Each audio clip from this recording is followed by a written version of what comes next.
ದೇವ ಸರ್ವಕಾರ್ಯೇಷು ಸುಸರ್ವದಾ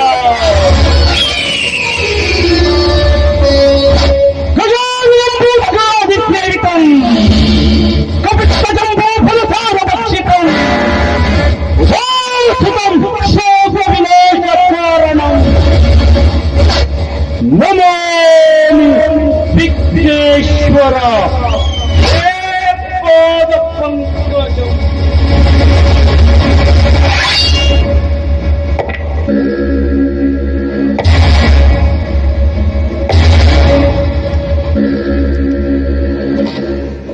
ಈ ಜಗತ್ತಿನಲ್ಲಿ ಅಹಂಕಾರಿಯಾಗಿ ಬೆಳೆಯಬೇಕೆಂಬ ಈ ಧರ್ಮೇಂದ್ರನ ಕನಸು ದಿನದಿಂದ ದಿನಕ್ಕೆ ಉಲ್ಲಣಿಸುತ್ತಾ ಇದೆ.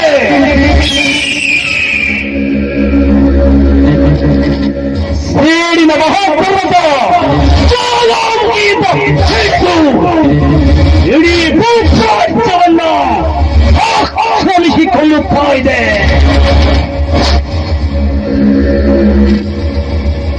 ಕಂಡು ವೈದ್ಯರನ್ನ ತಂದವರಾಗಿಸಿಕೊಳ್ಳಬೇಕೆಂಬ ಈ ಮಹಾಘಟದ ಮುಂದೆ ಪ್ರತಿಯೊಬ್ಬರೂ ಕೂಡ ಶೀಲವನ್ನ ಕೈಯಲ್ಲಿಟ್ಟು ಕೈ ತೊಳೆದುಕೊಳ್ಳುತ್ತಿದ್ದಾರೆ. ಇವನು ಭಾಷವ ಒಲಿದರೆ ಮಾತ್ರ ಈ ಧರ್ಮೇಂದ್ರ ಭಾಷವ ಹಿಡಿದರೆ ಉಗ್ರ ತಾಂಡವ. ಶ್ಯಾಮರಾಯ ಸೋಮರಾಯ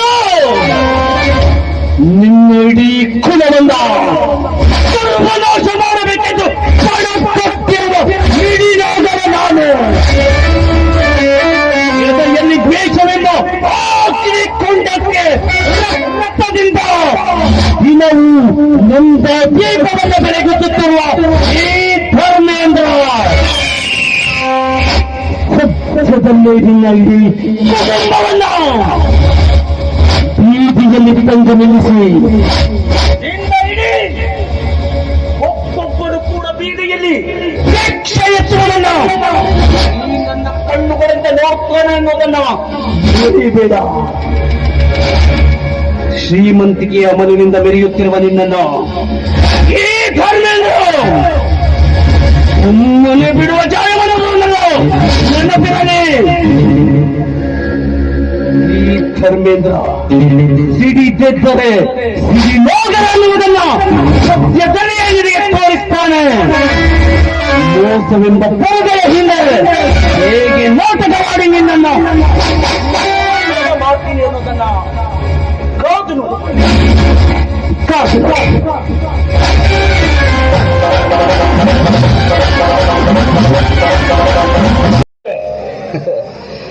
ಎಲ್ಲರೂ ತುಂಬಾ ಕೋಪದಲ್ಲಿರೋ ಹಾಗಿದೆ.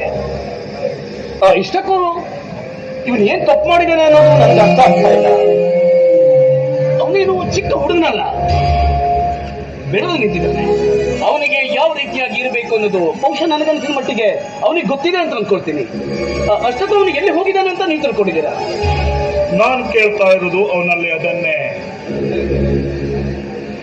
ನೋಡಿ ಶ್ರೀಮಂತ್ರೆ, ಅವನು ನಿನ್ನೆ ದಿನ ನಮ್ಮ ಮನೆ ಹತ್ರ ಬಂದಿದ್ದ. ಬಂದಾಗ ಅವನಿಗೆ ತಲೆನೋವು ತುಂಬಾನೇ ಇತ್ತು. ತಲೆನೋವು ಇದ್ದ ಕಾರಣದಿಂದ ನಾನು ಕೂಡ ಅವನಿಗೆ ತಕ್ಷಣಕ್ಕೆ ಆರೈಕೆಯನ್ನು ಮಾಡಿ ಯಾವ ಕಾರಣಕ್ಕೂ ಈಗ ಮನೆಗೆ ಹೋಗ್ಬೇಡ ಅಂತ ಹೇಳಿದೆ. ಯಾಕೆ ಅವನಿಗೆ ಮನೆ ಮಠ ಇರ್ಲಿಲ್ವೇ? ದಯವಿಟ್ಟು ಹಾಗೆಲ್ಲ ತಪ್ಪು ತಿಳ್ಕೊಡ್ಬೇಡಿ ಶ್ರೀಮಂತ್ರೆ. ಮನೆ ಮಠ ಪ್ರತಿಯೊಬ್ಬರಿಗೂ ಇರುತ್ತೆ, ಆದ್ರೆ ಆ ಮನೆಯಲ್ಲಿ ನೆಮ್ಮದಿ ಅನ್ನೋದು ಎಷ್ಟಿದೆ ಅನ್ನೋದು ಕೆಲವೊಂದ್ಸರಿ ಮುಖ್ಯ ಆಗತ್ತೆ. ಇದು ನಾನು ಹೇಳಿದ ಮೇಲೇನೆ ಅವನು ನಮ್ಮ ಮನೆಯಲ್ಲಿ ಉಳಿಯಕ್ಕೆ ಕಾರಣ ಆಗಿ ಅವನು ನನಗೆ ಹೇಳಿದ. ಆಕ್ಚುಲಿ ನೀವು ದಯವಿಟ್ಟು ಬಂದ್ರೆ ಇಲ್ಲಿ ತಂದೆಯವರು ನನಗೆ ಹೊಡಿಬಹುದು ಇಲ್ಲ ಬೈಬಹುದು ಅನ್ನೋದನ್ನ, ಅದಕ್ಕೆ ನನ್ನನ್ನ ಜೊತೆಗೆ ಕರ್ಕೊಂಡ್ ಬಂದಿದ್ದಾನೆ. ತಪ್ಪು ತಿಳ್ಕೊಳ್ಳೋದು ಏನೂ ಇಲ್ಲ ಅಂತ ನಾನು ಅನ್ಕೊಳ್ತೀನಿ. ಓಹೋ, ಹೀಗಾಯ್ತೆ. ನಮ್ಮಿಂದ ಉಪಕಾರವಾಯಿತು, ನಾವಿನ್ನು ಹೊರಡಬಹುದು. ಆಯ್ತು ಶ್ರೀಮಂತ್ರೆ, ಅಲ್ಲಿಂದ ನನಗೆ ಉಪಕಾರ ಆಗದೆ ಹೋದ್ರೂ ಪರವಾಗಿಲ್ಲ, ಆದ್ರೆ ಅಪಕಾರದ ಮಾತು ಯಾವತ್ತಿಗೂ ನನ್ನ ಮೇಲಾಗಲಿ ಅಥವಾ ಸುಂದರನ ಮೇಲಾಗಲಿ ಬರೆದಿದ್ರೆ ಅಷ್ಟೇ ಸಾಕು. ನಾನಿನ್ನು ಬರ್ತೀನಿ.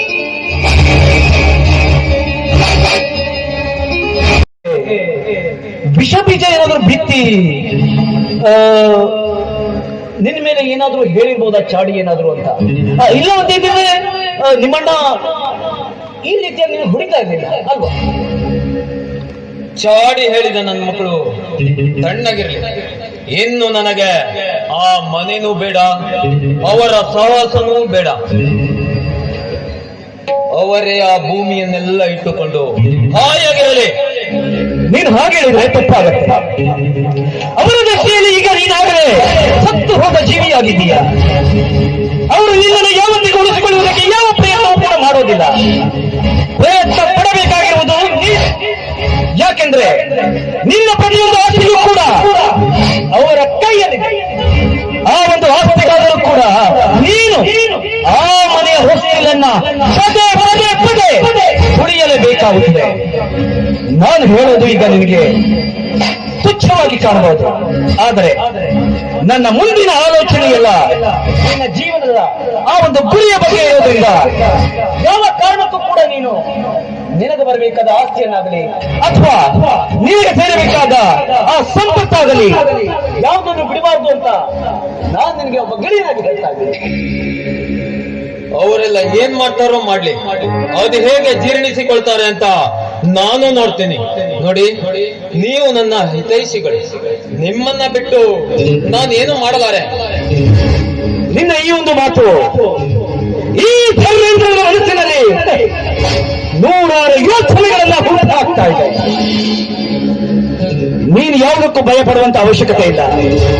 ಈ ಧರ್ಮೇಂದ್ರ ನಿನ್ನ ಜೊತೆ ಇರುವವರೆಗೂ ನಿನ್ನನ್ನ ನಾಯಿ ಕೂಡ ಒಂದೇ ಒಂದು ಕೊಂಡನ್ನು ಕೂಡ ನಿನ್ನನ್ನು ಮುಟ್ಟುವುದಕ್ಕೆ ಸಾಧ್ಯವಾಗುವುದಿಲ್ಲ. ಅಷ್ಟರ ಮಟ್ಟಿಗೆ ಈ ಧರ್ಮೇಂದ್ರ ನಿನ್ನ ಬಲವಾಗಿದ್ದಾನೆ ಎನ್ನುವುದನ್ನ ಕೂಡ ನೀವು ನೆನೆಸ್ಕೊಳ್ಬಹುದು. ನಿನಗೆ ಈಗ ಆಯಾಸವಾದ, ನಿನಗೆ ರೆಸ್ಟ್ ಮಾಡೋ ಅಗತ್ಯ ಇದೆ. ನಡಿ ಹೋಗೋಣ.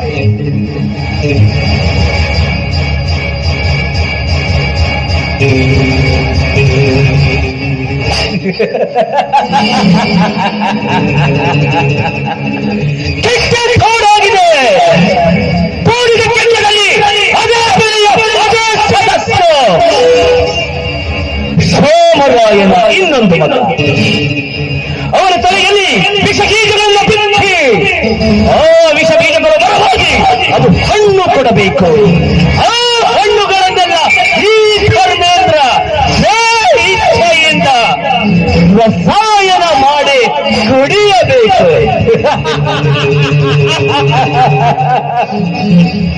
ಸೋಮರಾಯ, ನಿನಗೆ ಬಗಲಿ ಕೂಟ ಇಡೋದಕ್ಕೆ ಈ ಧರ್ಮೇಂದ್ರ ಒಂದರ ಮೇಲೊಂದು ಒಂದು ಪ್ಲಾನ್ ಅನ್ನ ಮಾಡ್ತಾ ಇದ್ದಾನೆ.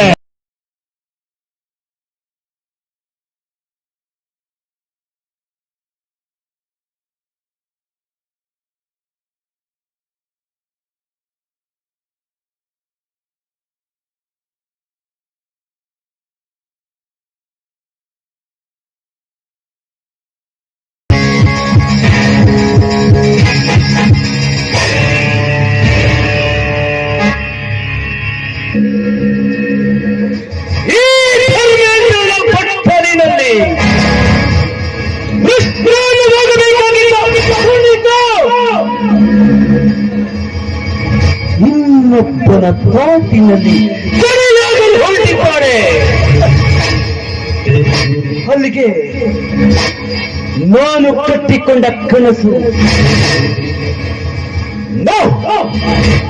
ನಾನು ಕಟ್ಟಿಕೊಂಡ ಕನಸು ಯಾವತ್ತಿಗೂ ಕೂಡ ನೂರಾಗಬಾರದು. ಸುನೀತಾ ನಾನು ಇಷ್ಟಪಟ್ಟ ಹೆಣ್ಣು, ನಾನು ಇಷ್ಟಪಟ್ಟ ಹೆಣ್ಣು ಯಾವತ್ತಿಗೂ ಕೂಡ ನನ್ನ ಕೋಟೆಯಲ್ಲಿ ನಲಿದಾಡಬೇಕ ಯಾವುದೋ ತಿರುಕನ ಜೊತೆ ಕುಣಿದಾಡಬಾರದು. ಇವತ್ತು ನಾನು ನನ್ನ ಕಣ್ಣಾರೆ ನೋಡಿದ ಈ ಒಂದು ಸಂಗಮವನ್ನ ಛಿದ್ರಗೊಳಿಸಬೇಕು. ಅದಕ್ಕೆ ಸುನೀತಾ ನನ್ನ ಬಡಕಬೇಕು. ಸುನೀತಾ, ನಿನಗಿನ್ನು ಗೊತ್ತಿಲ್ಲ, ಈ ಧಾರ್ಮಿಕ ಮನಸ್ಸು ಮಾಡಿದೆ ಅಲ್ಲೋಲ ಕಲ್ಲೋಲವನ್ನು ಸೃಷ್ಟಿಸಬಲ್ಲ ನರಧನ ಅನ್ನುವುದು. ಪ್ರೀತಿಯಿಂದ ಇಷ್ಟು ದಿನ ನಿನ್ನ ಜೊತೆಯಲ್ಲಿ ದೇಹದ ಭಾವನೆಯನ್ನು ಸಾಗಿಸಿಕೊಂಡು ಬಂದವರು ನಾನು. ಇವತ್ತು ನನ್ನ ಕಣ್ಣೆದುರಿನಲ್ಲಿ ಯಾವುದೋ ಕಿರುಬುಕಿಯ ಜೊತೆ ಚಕ್ಕಂದ ಮಾಡುತ್ತೀಯ ಸಹಿಸಿಕೊಳ್ಳುವುದಕ್ಕೆ ನಾನು ಸಂಜನಲ್ಲ. ಇದೆ ನಿನಗೆ ಕಡಿವಾಣ ಹಾಕಿ ಕೆಟ್ಟಾದಲ್ಲಿ ನಿನ್ನನ್ನು ತೋಡಲ್ದಿದ್ರೆ ಧರ್ಮೇಂದ್ರ ಅಲ್ಲ ಅಂತ ತಿಳಿದ್ದೇನೆ. ಈ ವಿಷಯಕ್ಕೆ ಬೇರೆಯವರ ಅವಶ್ಯಕತೆ ಇದೆಯೋ ಇಲ್ವೋ ಗೊತ್ತಿಲ್ಲ, ಆದರೆ ನಿಮ್ಮ ಮಗ ನನಗೆ ತುಂಬಾ ಹತ್ತಿರದವನಾಗಿದ್ದರಿಂದ ಈ ಒಂದು ಕೆಲಸದಲ್ಲಿ ನಾನು ಭಾಗಿಯಾಗಲೇಬೇಕಾಯಿತು. ನೋಡಿ, ನಿಮ್ಮ ಮಗ ಅಂದ್ಕೊಂಡ ಹಾಗೆ ಇದರಲ್ಲಿ ಎಲ್ಲ ಲೆಕ್ಕ ಪತ್ರಗಳು ಅವರವರಿಗೆ ಬೇಕಾದ ತರ ಪಾಲಾಗಿದೆ. ನೀವು ಒಂದ್ಸರಿ ನೋಡ್ಬೋದು ಇದನ್ನ.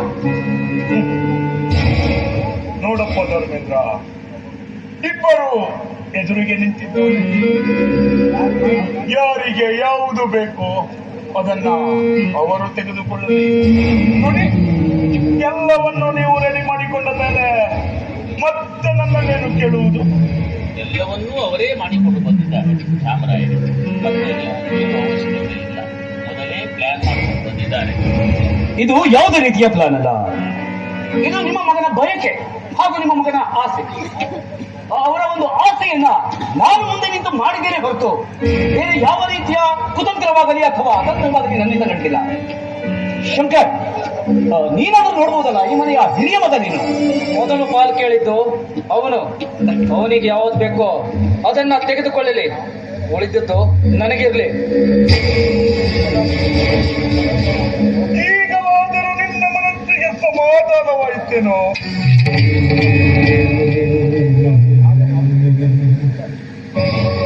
ತಗೊಳ್ಳಿ ಸರ್, ಇದರಲ್ಲಿ ಎಲ್ಲ ರೀತಿಯಿಂದ ಪಾಲೆಲ್ಲ ಭಾಗ ಆಗಿದೆ. ಇದನ್ನ ನೀವೆಲ್ಲ ನಿಮ್ಮ ಮನೆಯ ಕುಟುಂಬದ ಒಂದು ವಿಷಯವಾದ್ರಿಂದ ನೀವು 4 ಜನ ಕೂತ್ಕೊಂಡು ನಿಮ್ಮನೆ ಬಗೆಹರಿಸಿದ್ರೆ ನಾನು ಅನ್ಕೊಂತೀನಿ ಇದು ಒಳ್ಳೇದು ಅಂತ. ಅಲ್ಲಿಗೆ ನಾನು ಬಂದ ಕೆಲಸ ಆಯ್ತು, ಬರ್ತೀನಿ ನಾನು.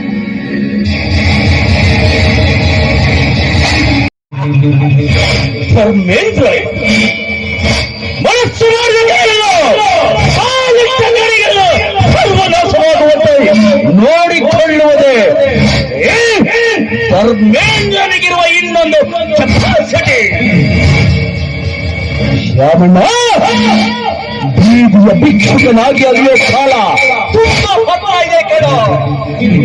ನಿನ್ನ ಮನೆಯ ಆಸ್ತಿಯನ್ನ ಸಮಾನವಾಗಿ ಹಂಚಿ ಸುಂದರನಿಗೆ ಬರಬೇಕಾದ ಆಸ್ತಿಯನ್ನ ನಾನು ಲಪಟಾಯಿಸ್ತೀನಿ. ಯಾರು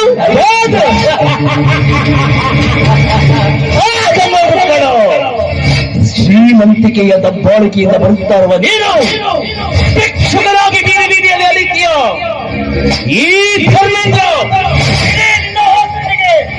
ವಾರಸುದಾರನಾಗಿ ಹೆಜ್ಜೆಯ ಮೇಲೆ ಹೆಜ್ಜೆಯನ್ನು ಹಾಕ್ತಾನೆ. ಇವತ್ತಿನಿಂದ ನಿನ್ನ ಕೆಡುಗಾಲ ಬೀದಿಯಲ್ಲಿ ನಿಂತು ಭಿಕ್ಷಾ ಪಾತ್ರೆಯನ್ನು ಕೈಗೆ ಕೊಡ್ತೀನಿ ಕಣೋ. ಭಿಕ್ಷಾ ಪಾತ್ರೆಯನ್ನು ಕೈಗೆ ಕೊಡ್ತಾನೆ. ನೋಡ್ತಾ ಇದ್ದು ಎರಡು ಪುಟಗಳು ಬಾಕಿ ಇವೆ. ಆ 2 ಪುಟಗಳಲ್ಲಿ ಒಂದು ಪುಟ ನಿನ್ನನ್ನ ಭಿಕ್ಷೆ ಎತ್ತುವುದು, ಇನ್ನೊಂದು ಪುಟ ನಿನ್ನನ್ನ ಈ ಲೋಕದಿಂದಲೇ ಈ ಲೋಕಕ್ಕೆ ಕಳಿಸುವುದು.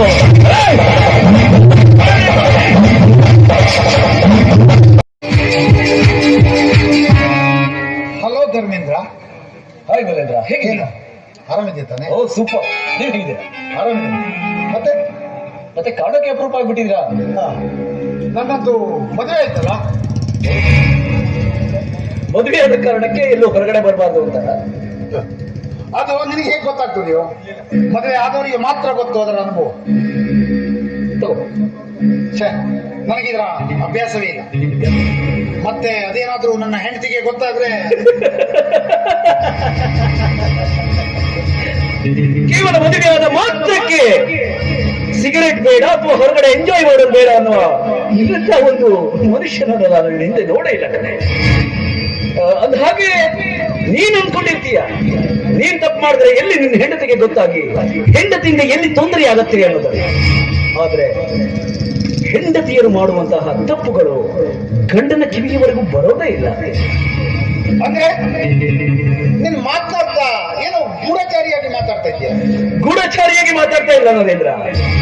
ಕೆಲವೊಂದು ವಿಷಯಗಳನ್ನ ನೇರವಾಗಿ ಹೇಳಬೇಕು ಅನ್ಕೊಳ್ತೀನಿ, ಆದ್ರೆ ಸಮಯ ಸಂದರ್ಭ ನೇರವಾಗಿ ಹೇಳೋದಕ್ಕೆ ಬಿಡೋದೇ ಇಲ್ಲ. ಈಗ ನಾನು ಹೇಳುವಂತ ವಿಷಯ ನಿನ್ನ ಕಿವಿ ಮೇಲೆ ಬಿದ್ದು ನೀನು ಮನೆಗೆ ಹೋಗಿ ಎಲ್ಲಿ ನಿನ್ನ ಹೆಂಡತಿಯನ್ನ ಮನೆಯಿಂದ ಆಚೆ ಹಾಕ್ಬಿಡ್ತೀಯ ಅನ್ನೋ ಭಯ ನನಗೆ ಅಷ್ಟೇ. ಏ ನರೇಂದ್ರ, ನೀನು ನನ್ನ ಆತ್ಮೀಯ ಸ್ನೇಹಿತ. ನನ್ನ ಸ್ನೇಹದ ಹಣೆ ಈ ವಿಷಯವನ್ನ ನೀನು ನನಗೆ ಹೇಳಲಿಲ್ಲ. ಆಣೆ ಮಾಡಬಾರ್ದಾಗಿತ್ತು ನೀನು. ಯಾಕಂದ್ರೆ ಕೆಲವೊಂದು ವಿಷಯನ ಹೇಳ್ಕೊಳ್ಬಹುದು, ಕೆಲವೊಂದು ವಿಷಯಗಳನ್ನ ಹಾಗೆ ನುಂಗಿಕೊಡ್ಬೇಕು. ನೀನು ಆಣೆ ಮಾಡಿ ಅಂತಂದ್ಮೇಲೆ ಆ ವಿಷಯನ ನಾನು ನಿನಗೆ ಹೇಳಲೇಬೇಕಾಗತ್ತೆ.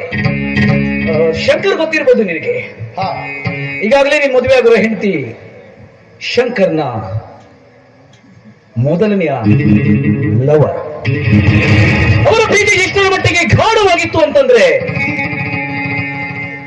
ಜೊತೆಯಲ್ಲಿ ಓಡಾಡೋದು, ಜೊತೆಯಲ್ಲಿ ಸಿನಿಮಾಕ್ಕೆ ಹೋಗೋದು, ಜೊತೆಯಲ್ಲಿ ಅಲ್ಲಿ ಇಲ್ಲಿ ಎಲ್ಲಾ ಕಡೆ ಓಡಾಡೋದು, ಕೊನೆಯಲ್ಲಿ ಮನೆ ಬಿಟ್ಟು ಓಡ್ ಹೋಗೋ ತನಕನೂ ಕೂಡ ಪ್ಲಾನ್ ಮಾಡ್ಬಿಟ್ಟಿದ್ರು. ಅಂದ್ರೆ ಇದು ನಿಜ. ನೀನಾಡುವ ಮಾತು ನಿಜ ಏನೋ? ಖಂಡಿತ. ಕೊನೆಯಲ್ಲಿ ಅವ್ರ ಅಪ್ಪನಿಗೆ ಗೊತ್ತಾಗಿ ಅವ್ರ ಅಣ್ಣ ಬಂದು ಬೈದು ಬುದ್ಧಿ ಹೇಳಿದ್ಮೇಲೆ ನೀನು ಕಟ್ಟಿದ್ದಾರೆ ಅಷ್ಟೇ. ಎಂಥ ಹೆಣ್ಣನ್ನ ತಂದು ನನಗೆ ಕಟ್ಟಿದಿರಲ್ಲೋ. ಇದು ಸಾಧ್ಯವಿಲ್ಲ, ಇದು ಸಾಧ್ಯವಿಲ್ಲ ನರೇಂದ್ರ. ಖಂಡಿತ ಸಾಧ್ಯ ಇದೆ. ನಿನ್ನ ಹೆಂಡತಿ ನಿನಗೆ ಈಗಾಗಲೇ ಮೋಸ ಮಾಡಿದ್ದಾಳೆ. ಮೋಸ ಮಾಡಿದವಳು ನಿನ್ನ ಹೆಂಡತಿ. ಅವಳನ್ನ ಈಗಾಗಲೇ ನೀನು ಉಪಯೋಗಿಸ್ಕೊಂಡು ಬಿಟ್ಟಿದ್ಯಾ. ಆದ್ರೆ ನೀನು ಇನ್ನು ಚಿರ ಯುವಕ. ಮನಸ್ಸು ಮಾಡಿದರೆ ಅಂತಹ ನೂರಾರು ಹೆಣ್ಣುಗಳನ್ನ ನೀನು ಸುಪ್ಪತ್ತಿಗೆ ತಯಾರಿಸಿ ಅವರಿಗೆ ಸುಖವನ್ನು ನೀಡಬಹುದು. ನಾನು ನಿನ್ನ ಜೊತೆಗಿರ್ತೀನಿ, ನೀನು ಮನಸ್ಸು ಮಾಡಬೇಕು ಅಷ್ಟೇ. ನೀನು ಹೂ ಅಂತ ಅಂದ್ರೆ ಹೆಣ್ಣುಗಳ ಹೊಳೆಯನ್ನೇ ಹರಿಸಿಬಿಡ್ತೀನಿ. ಅಂದ್ರೆ ನಾನು ನನ್ನ ಹೆಂಡತಿಗೆ ಮೋಸ ಮಾಡಿದೆ ನೋಡು, ಮೋಸ ಅನ್ನೋ ಪದವನ್ನ ಆಚೆ ಇಟ್ಟು ಒಮ್ಮೆ ನಿನ್ನ ಜೀವನವನ್ನ ಸುಲಲಿತವಾಗಿ ನೋಡು ಮುಂದೆ. ಈಗಾಗಲೇ ನಿನ್ನ ಹೆಂಡತಿ ನಿನಗೆ ಮೋಸ ಮಾಡಿದ್ದಾಳೆ. ಮೋಸ ಮಾಡಿರುವ ಹೆಂಡತಿಯನ್ನ ಇನ್ನೂ ಮೇಲಕ್ಕೆ ಕುಳಿಸಿಕೊಂಡು ಅವಳಿಂದ ಏನಾದರೂ ಕಾಲಲ್ಲಿ ಒದಿಸ್ಕೊಳ್ಳೋ ಪ್ಲಾನ್ ಇದೆಯಾ? ಇಲ್ವಲ್ಲ. ನೋಡು, ನಿನಗೆ ನಾನು ಈ ರೀತಿಯಾಗಿ ಹೇಳಿದ್ರೆ ಅರ್ಥ ಆಗಲ್ಲ. ಅದಕ್ಕೆ ಸುಲಲಿತವಾಗಿ ನಿಖರವಾಗಿ ಏನ್ ಹೇಳಬೇಕು ನಾನು ಹೇಳ್ತೀನಿ. ಅದಕ್ಕೆ ಇದು ಸರಿಯಾದ ಜಾಗನೂ ಅಲ್ಲ. ಬಾ ನನ್ನ ಜೊತೆ. ಸಾಧ್ಯವಿಲ್ಲ.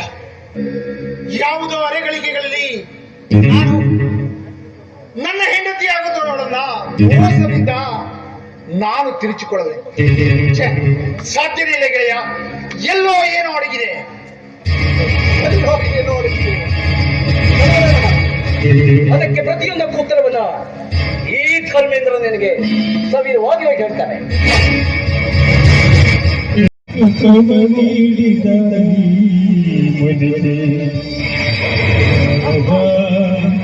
ಮಾನವ ದೇವ ಮಾನವ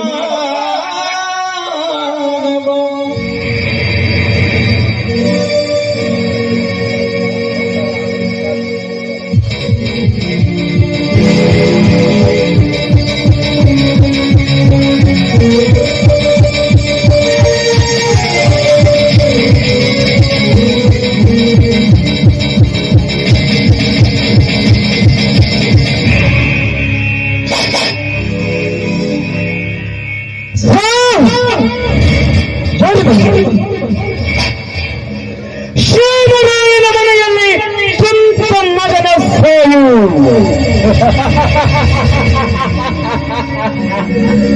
ಕಣ್ಣೆದುರಿನಲ್ಲಿಯೇ ಹೆತ್ತ ಮಗನ ಸಾವು.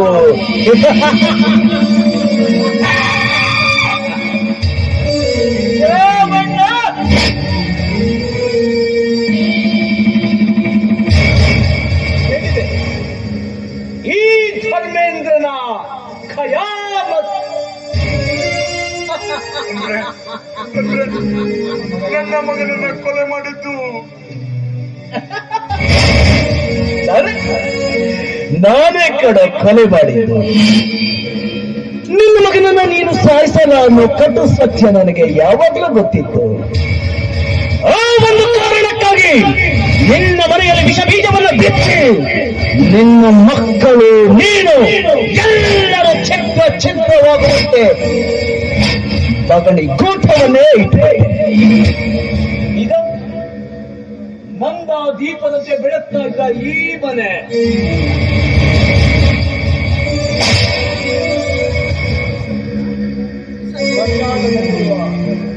ಹೊಗೆ ತುಂಬಿ ತುಳುಕ್ತಾ ಇದೆ ನೋಡು. ಮಾತಾಡು. ದುಃಖವನ್ನು ಸಹಿಸಿಕೊಳ್ಳಲಾಗದಷ್ಟು ನಿಕೃಷ್ಟನಾಗಿ ಹೋಗಬೇಡ. ಈ ಧರ್ಮೇಂದ್ರು ಏನು ಅನ್ನುವುದನ್ನ ವಿಸ್ತಾರವಾಗಿ ನಿನ್ನ ಬೋರಿನ ಪುಟದಲ್ಲಿ ಬರೆದಾಯಿತು. ಒಬ್ಬ ಮಗ ಈಗಾಗಲೇ ಔಟ್, ಇನ್ನೊಬ್ಬ ಮಗ ಜೈಲು ಪಾಲು. ನೀನು ಬೀದಿಯ ಪಾಲಾಗಿ, ಬೀದಿಯ ಹೆಣವಾಗಿ ನನ್ನ ಕಣ್ಣಿಗೆ ಹಬ್ಬದೂಟವನ್ನ ಬಡಿಸುವ ನನ್ನ ಪ್ರೀತಿಯ ನಾಯಕನಾಗಿ ಚರಿತ್ರೆಯ ಪುಟಗಳಲ್ಲಿ ಉಳಿದು ಹೋಗ್ತೀಯ ಶ್ಯಾಮಣ್ಣ. ಚರಿತ್ರೆಯ ಪುಟಗಳಲ್ಲಿ ಹಾಗೆಯೇ ಉಳಿದು ಹೋಗ್ತೀಯ. ಛಿದ್ರವಾಗಿರುವ ಈ ನಿನ್ನ ಸಂಸಾರವನ್ನ ಅದು ಹೇಗೆ ಮತ್ತೆ ನೀನು ಒಗ್ಗೂಡಿಸಿಕೊಳ್ತೀಯೋ ಅದು ನಿನಗೆ ಬಿಟ್ಟಿದ್ದು. ನನ್ನ ಕಾರ್ಯ ಮಾತ್ರ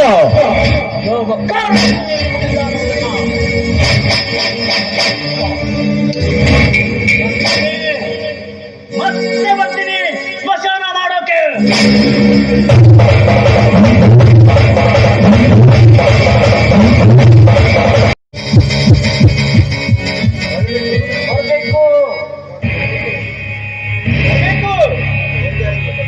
ಪಂಚಾಯಿತಿಯ ಸದಸ್ಯರು, ಊರಿನ ಮುಖಂಡರು,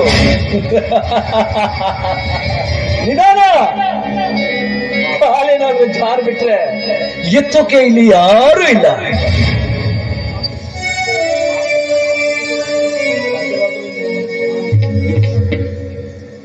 ಈಗಲಾದರೂ ನಿನ್ನ ಮನಸ್ಸಿಗೆ ನೆಮ್ಮದಿಯಾಯಿತೇನು? ನಿನ್ನ ಸೇನೆಗಾಗಿ ನನ್ನ ಸಂಸಾರವನ್ನೇ ದುಷ್ಟಕೂಟದ ಸುಳುಗೆ ತಿಳುಕಿಸಿ ಹಾಳು ಮಾಡಿಬಿಟ್ಟೆಯಲ್ಲ ಪಾಪಿ, ಹಾಳು ಮಾಡಿಬಿಟ್ಟೆಯಲ್ಲ ಪಾಪಿ.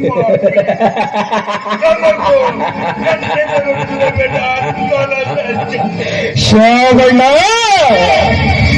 ಅವತ್ತೊಳಬೇಕಾದ ನೀವು ಇವತ್ತು ನಾಟಕದ ಕೊನೆಯ ಪರದೆಯಲ್ಲಿ ಹೇಳುವಂತೆ ಮಾಡುತ್ತಿದ್ದೇನೆ ಎಂದರೆ ನನ್ನ ದುಷ್ಟ ಕೋಟದ ಪ್ರಭಾವಳಿ ಎಷ್ಟಿದೆ ಎನ್ನುವುದನ್ನು ಅರ್ಥ ಮಾಡಿಕೋ ಮಗನೇ. ಅವತ್ತೇ ನೀ ನನಗೆ ಶರಣಾಗಿ ನನಗೆ ಬೇಕಾಗುವುದನ್ನು ಕೊಟ್ಟಿದ್ದರೆ ಇವತ್ತು ನೀನು ನಿನ್ನ ಕುಟುಂಬದ ಜೊತೆ ಹಾಯಾಗಿ ನಗುತ್ತಾ ಇರ್ತಾ ಇದ್ದೆ. ಆದರೆ ಶ್ರೀಮಂತಿಕೆಯ ಅಮಲಿನಿಂದ ಈ ನನ್ನನ್ನ ಕೆಣಕುವುದರ ಜೊತೆಗೆ ನನ್ನನ್ನು ಅಸಹ್ಯವಾಗಿ ನೋಡಿಬಿಟ್ಟೆ. ಅದರ ಪರಿಣಾಮವೇ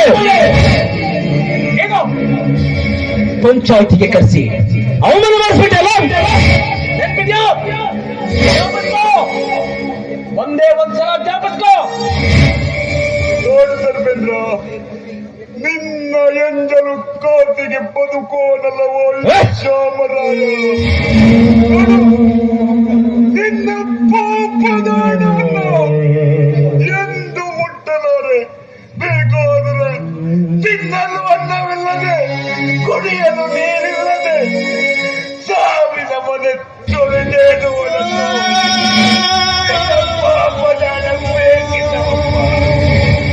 ಸಾವಿನ ಮನೆಗೆ ಕಳಿಸಬೇಕೆಂದುಕೊಂಡೆ. ಇಲ್ಲಿಯವರೆಗೂ ನಿನ್ನ ಹಿಂದೆಯ ಬೇತಾಳದಿಂದ ಬಿದ್ದಿದ್ದೇನೆ. ಕೊನೆಯ ಗಳಿಗೆಯಲ್ಲಿ ಇದು ನಾನು ನಿನಗೆ ನೀಡುತ್ತಿರುವ ಬೇಕಾದ್ರೆ ಇಟ್ಕೋ, ಇಲ್ಲ ನಿನ್ನ ಸ್ವಾಭಿಮಾನವೇ ನಿನಗೆ ದೊಡ್ಡದು ಅನಿಸಿದರೆ ಆ ಶಕ್ತಿಗೆ ನಾನೇನು ಮಾಡಲು ಸಾಧ್ಯವಿಲ್ಲ. ಆ ಸೊಕ್ಕು ನಿನಗೆ ಯಾವಾಗ ಮುಗಿಯುತ್ತದೋ ಅವತ್ತೇ ಈ ಲೋಕದಿಂದ ಹೊರಟೋಗು. ನನ್ನ ಅಭ್ಯಂತರವೇ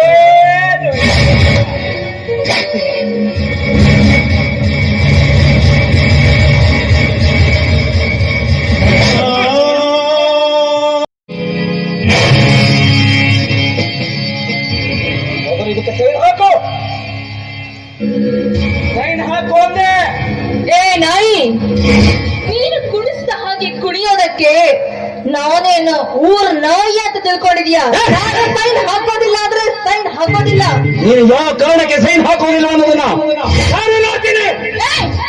ನನ್ನ ಪ್ರಾಣ ಹೋದ್ರೆ ನಾನು ಸೈನ್ ಹಾಕೋದಿಲ್ಲ. ಪ್ರಾಣ ಉಳಿಸಿದ್ರಲ್ವಾ ನಿನಗೆ?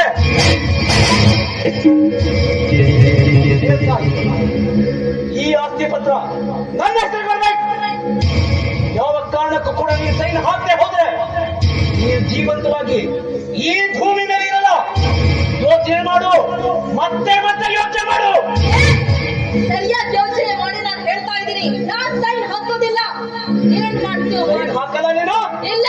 ಸೈನ್ ಹಾಕಲ್ಲ? ಏನು ನೀನು ಇಂದ್ರನ ಅವಳು ಯಾರಂತ ತಿಳಿದಿ ನೀನು? ಅವಳು ನಿನ್ನನ್ನ ಹಿಡಿಯಲು ಬಂದಂತ CID ಇನ್ಸ್ಪೆಕ್ಟರ್. ನೀನು ಯಾರು ಏನೇನೋದನ್ನ ಮೊದಲಿಂದಲೂ ನಾವು ಫಾಲೋ ಮಾಡ್ತಾ ಇದ್ದೀವಿ. ಯಾವ ಕಾರಣವೇ ನಿನ್ನ ಅನಾವಶ್ಯಕ ನಿನ್ನ ಅಂತ್ಯವೇ ಈಗ ಕೂಡಿ ಬಂದಿದೆ.